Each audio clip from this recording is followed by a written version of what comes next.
Good morning and welcome to the Core Connection. I'm Mira Rubin here with you on Enlightened World Network. And today's topic is what's stopping you? We all have all kinds of dreams that we either consciously or not consciously hold in our hearts. And today we're just going to continue on our way of making the invisible visible, to look at what's stopping us and to see how we might take action to transcend those blocks or boundaries. So before we get started, let's just take a minute to settle in and get present. Let's take a deep breath in through your nose and hold it, and imagine clean, crisp oxygen coursing through your lungs, into your bloodstream, into all your organs, nourishing and revitalizing and enlivening all your being. And as you exhale, exhale any stress, any tension, and allow your shoulders to relax. And let's take another deep breath in through your nose. Hold it, and this time imagine sparkling white light lighting up every molecule and every electron in your body and your being, and connecting you with the universe beyond, expanding you and interconnecting you with the universe. And now let's just gently press our palms together, really, really softly. Rub your fingers against your palms and feel how wonderful that feels, that tickling, tingling sensation, and allow that to help you to be here, present, right here, right now. Welcome, welcome, welcome. I am so glad to be with you today. Today's Friday, and we've kind of had a theme this week of bringing the invisible visible. And today is no exception to that topic. It's such an important thing. There's so much that we don't uh, don't have in conscious awareness about our lives and about ourselves, and bringing those things to awareness is a greater path to freedom in so many ways. So I had a conversation. So many of my conversations with you are prompted by conversations that I have with others. But hey, that's a rich resource, right?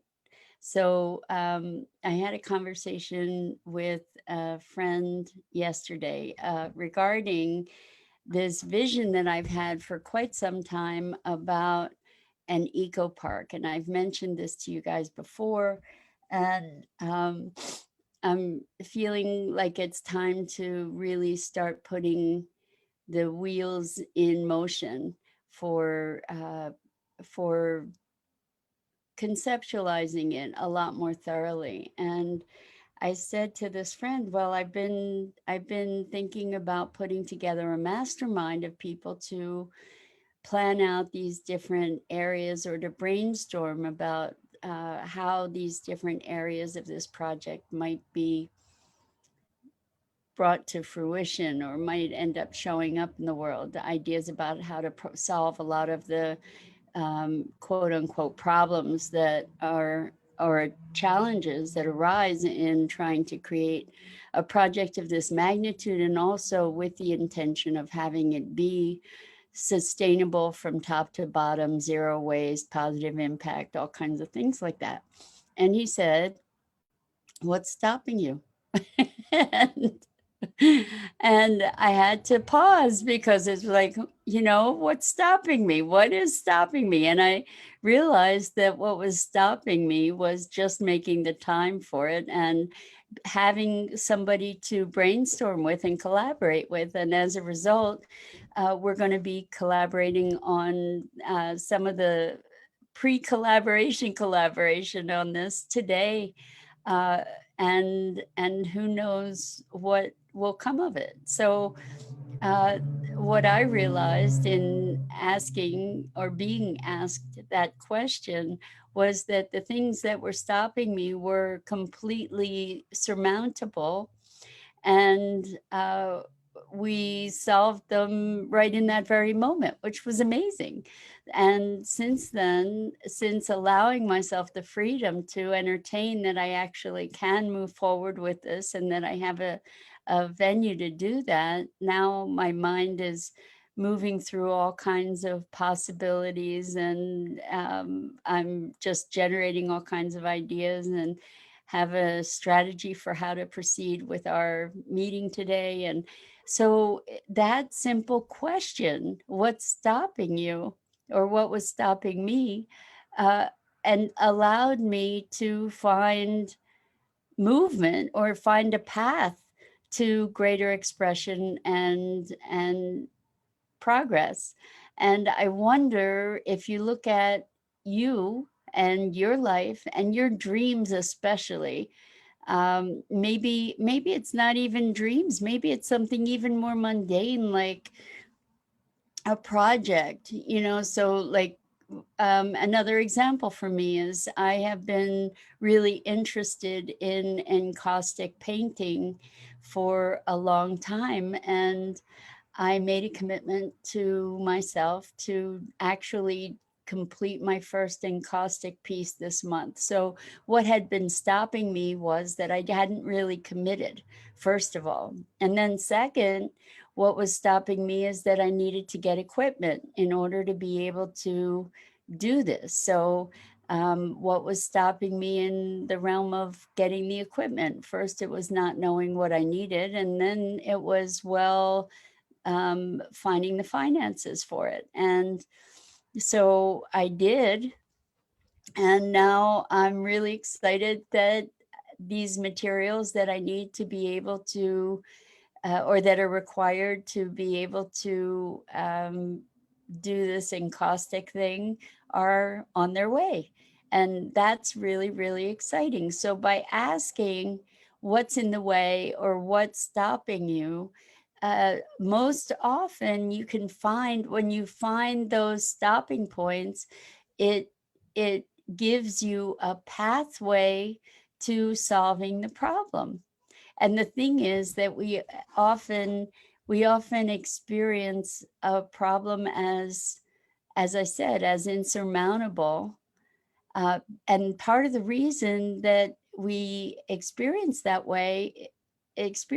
that way is because we haven't broken it down into component pieces. So by looking at what's stopping you, we can find the immediate barrier to resolve, or it's kind of like when you have a really big project and it's looming large and you just feel overwhelmed by it. The way to be able to approach that is by breaking it down into baby steps. So this is actually a technique that is in, I'm trying to remember who it is that has, I'm not remembering at the moment, but uh, when we feel really overwhelmed with all the things we are tasked to do, or committed to doing, or are required to do, one of the techniques for reducing the overwhelm and actually getting into action is dumping all those things that you have to do from your brain onto paper or into a format that you can actually offload it. And when you have it recorded in a context that you can then follow up with, even if it's a list, but calendaring or scheduling things on the calendar, for example, when you break it down into little pieces, then you have the ability to chip away at these monumental tasks.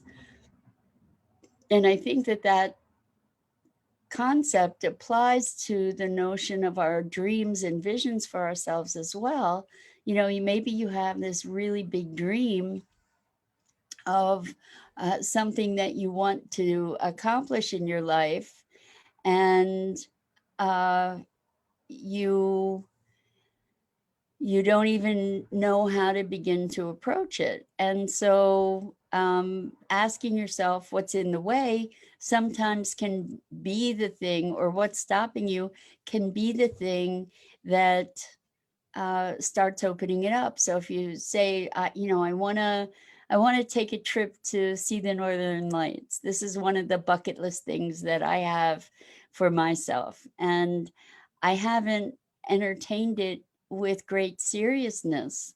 I just sort of have it on the bucket list. And so one of the things that's in the way of me being able to bring that to fruition is, first of all, getting serious about it, like getting an intention set to actually have that happen, rather than to have it be just a dream or a vision. And then what's next is, what time of year are Northern Lights, to get an idea of when it is, find out more about it. Where do I go to see Northern Lights?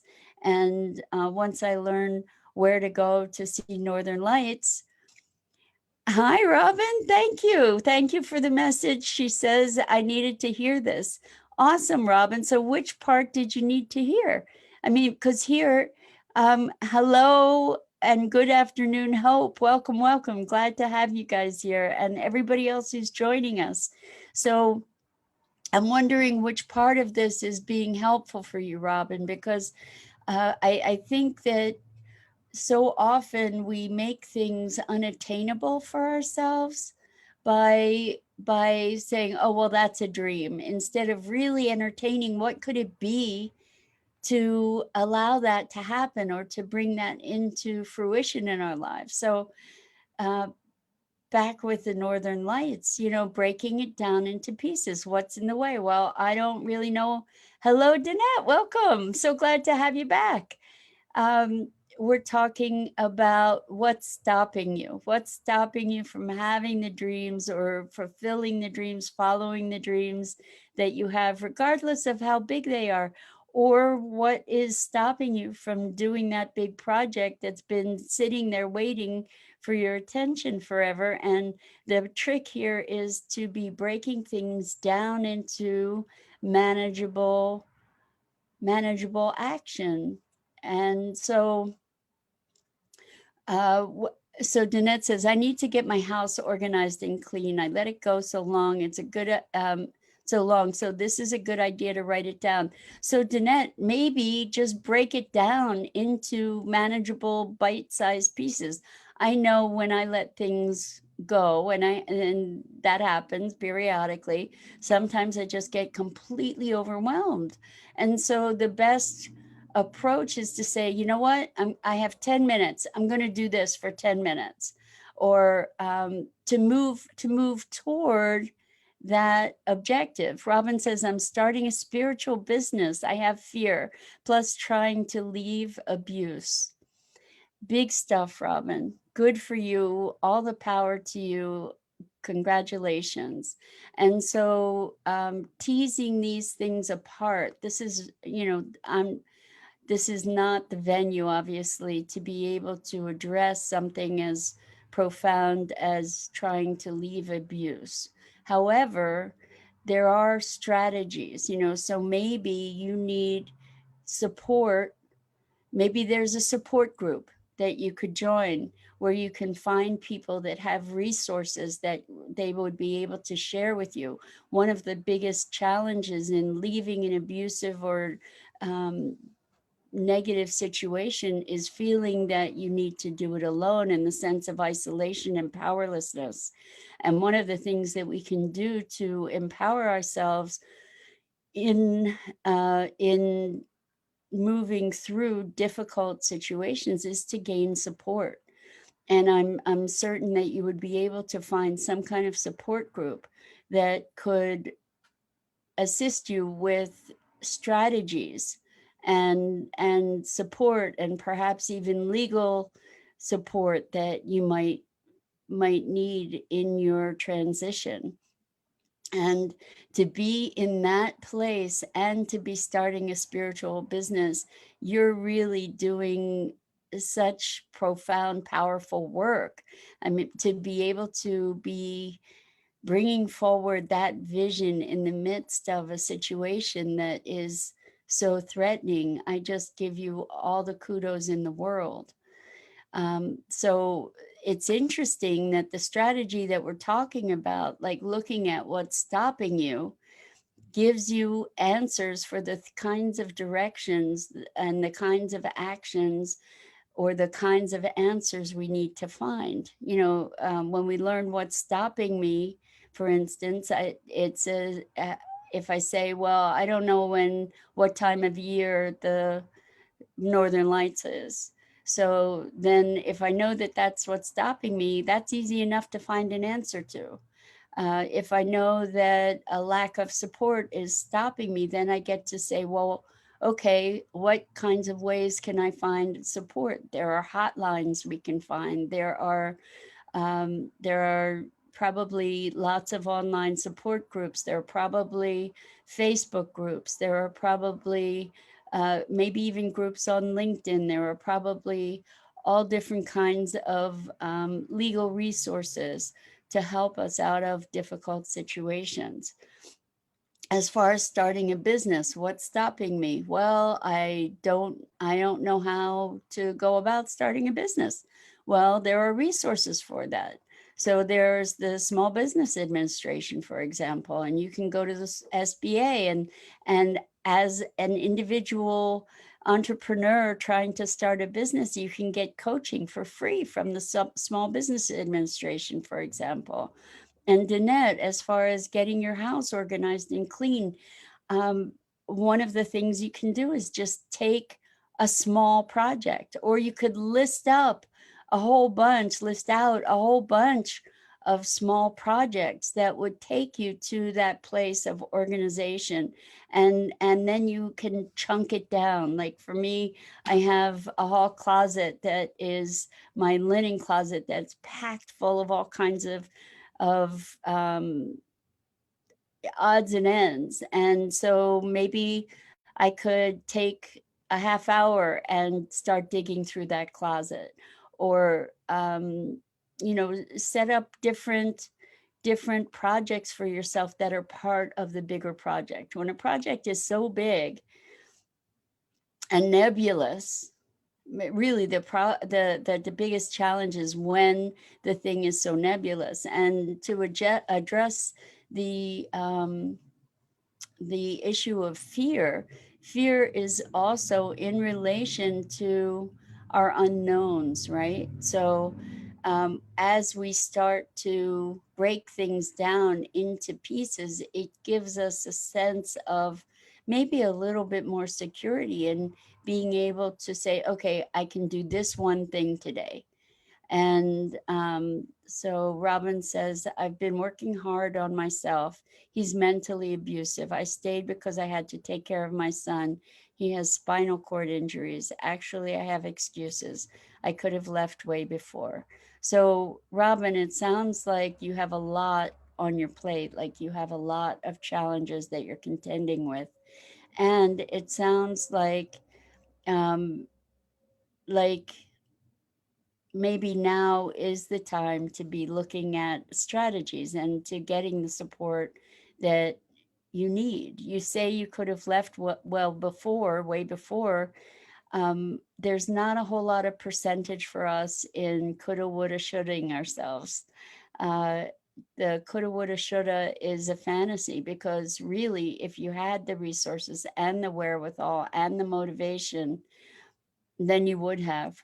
And you didn't, because for whatever reason, you didn't have all the resources all in the same place at the same time that enabled you to really take that action to relieve yourself or extricate yourself from your situation. So no more blame, no more shame about it. You get to look at what do you choose today, and what's stopping you, so that you discover what you need or what will support you in making the choices you need to make. And if you choose to stay, then be respectful of your choice to stay. I mean, be conscious and deliberate about your choices. And if we are conscious and deliberate about our choices, then we don't need to blame ourselves anymore. So maybe it's getting to the point where, like, we're always balancing things, right? We're always measuring the benefit against the deficit, so to speak. And when the pain becomes enough to overwhelm the benefit of staying in a difficult situation, that's typically when we move. Now, the thing is, you don't have to wait till the pain is unbearable. And you can look at the situation and say, I know there's going to be pain in making this transition. However, the longer term pain of staying in this circumstance is just not worth it.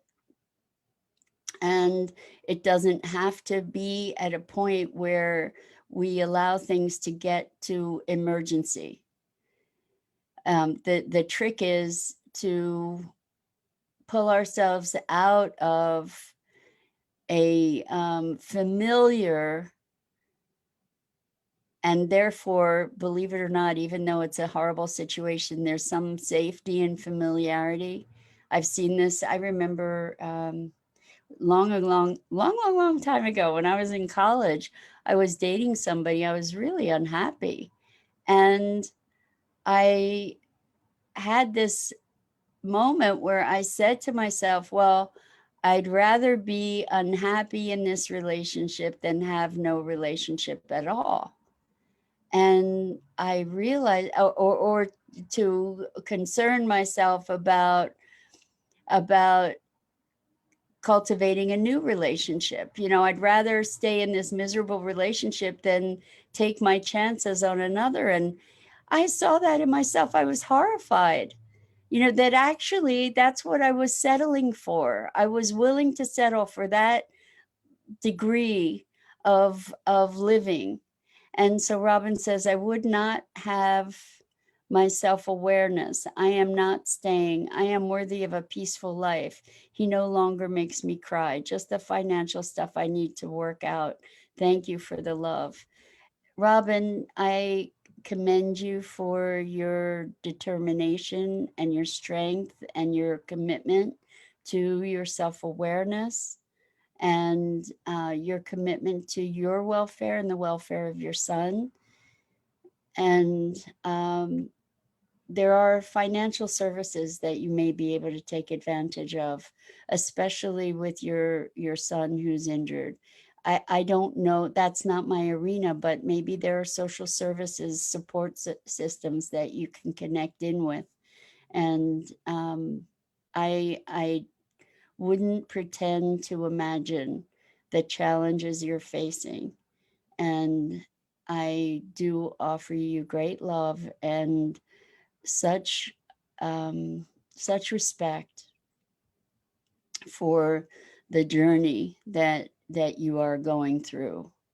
And it's so important for you to really truly know that you are worthy of a peaceful life, and that to presence yourself to that worthiness, and um, uh, and give yourself permission for that. That is probably one of the greatest gifts you can give yourself. So, um, where were we? So Danette says, sending lots of love to you, Robin, and strength. That's from Danette. And I'm sure, Robin, that the rest of us here feel the same, and are sending you our support and seeing you in your strength and in your voice and in your freedom and your authenticity. And we're rooting for you. So the thing is, especially when we're facing these overwhelming challenges, and I don't know if you're seeing this, Robin, but Hope Wellington Marshall also says, stay strong. um, when we face overwhelming challenges, and they can be mental, emotional, physical, spiritual. Um, when we're facing these challenges, breaking them down to bite-sized pieces that we can take action on is profoundly, profoundly empowering. And I can't emphasize strongly enough how important it is when we have a dream and a vision, or when we have an overwhelming circumstance, then what we can do most immediately is to break it down into chunks, into bite sized pieces that enable us to be in action. And why do I keep saying be in action? And the reason is because when we are in action, when we have clarity, and are able to move from that clarity, then that action is a confirmation and a validation. What we're doing is we're creating a dynamic cycle. The cycle moves from inside, where we source a sense of clarity, and we move from that clarity, and then that action opens up new vistas for us and expands our possibility. And when in action, we get to interact with people that then may present new opportunities that we hadn't been aware of, where we can just keep a momentum. And so the questions that allow us to break things down into manageable chunks are the things that then allow us to have the spark to become engaged in manifesting what it is we are envisioning. And yeah. So when I think, just to circle all the way back to the beginning, when I think about this eco park project, there's so many moving parts to be thinking about. And when I just think about it by myself, without putting it on paper, without breaking it down in chunks, without brainstorming about it with others, um, it's overwhelming, and I end up at a stall, and or have in the past. And now I'm reminded, all I need to do is look at what about this? What about that? Start asking questions, start chunking it into manageable, approachable pieces, and that will make all the difference.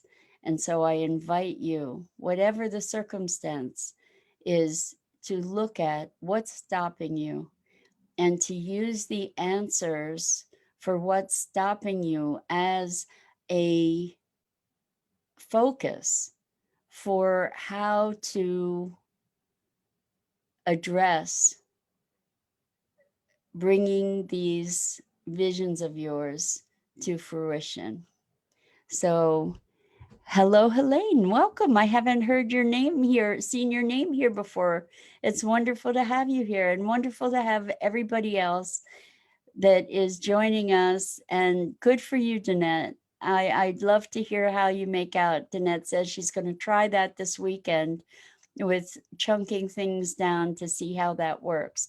Because I think when we have these big visions and these big projects, or these big challenges, our expectation is that we can do it all at once.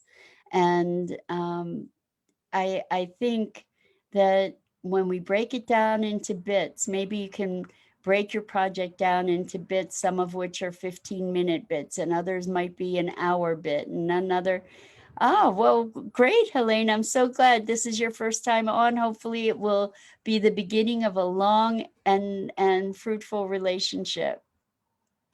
So I encourage you to to really utilize your ability to break things into manageable pieces. Something's going to take 10 minutes, something's going to take an hour. Take the time to plan it. Take the time to plan out the projects to say, okay, I'm going to do this bookshelf, for instance, in terms of getting your house organized. I'm going to do this bookshelf. I'm going to allocate 15 minutes. All right, that's that one. What am I going to allocate other amounts of time to? And if you have it all written down, then at some point during the day, you can say, you know what? I have 15 minutes. What's on my 15-minute list? I'll do that. And you'll be amazed at how much more productive you will be and how much more energy and excitement or enthusiasm you will gain around something that previously felt really heavy and overwhelming. So that's it for this week. So this week, really check out the other conversations this week, because this week was all about bringing the invisible visible. And so this technique, what's stopping you, and asking the questions, that's one of the ways that we are bringing the invisible visible. And recognizing the things that impact our way of being and bringing them to conscious awareness gives us greater awareness, and it also gives us a greater opportunity for choosing the life that we desire. So on that note, so much love to you, and I wish you a wonderful weekend. And how about if you use today's talk to inspire you to take on something that you have been avoiding by looking at what's stopping you and how can you chunk it down, and let's all feel the fulfillment of moving into that space of accomplishment and possibility. So Robin says, yes, time management. Thank you so much for the wonderful words of encouragement. Robin, you're so welcome. And you've got lots of love here. And I wish you all a wonderful weekend. I'm Mira Rubin. This is the Core Connection, and I'm here on weekday mornings at 9 a.m. Eastern on the Enlightened World Facebook page is where I go live. And please, over the weekend and every day, check out at the other amazing programming on Enlightened World Network. And before I go, I'm going to just read. Hope says, thanks, Mira, going to give chunking a go. Good idea. Really, it's magic. And Robin says, yes, time management. Thanks so much. Oh, I think I read that. And thank you, Robin. And Danette says, have a beautiful and blessed weekend, everyone. And I wish you the best. So much love. And hopefully you'll be back here to join me next week. Take care, everybody.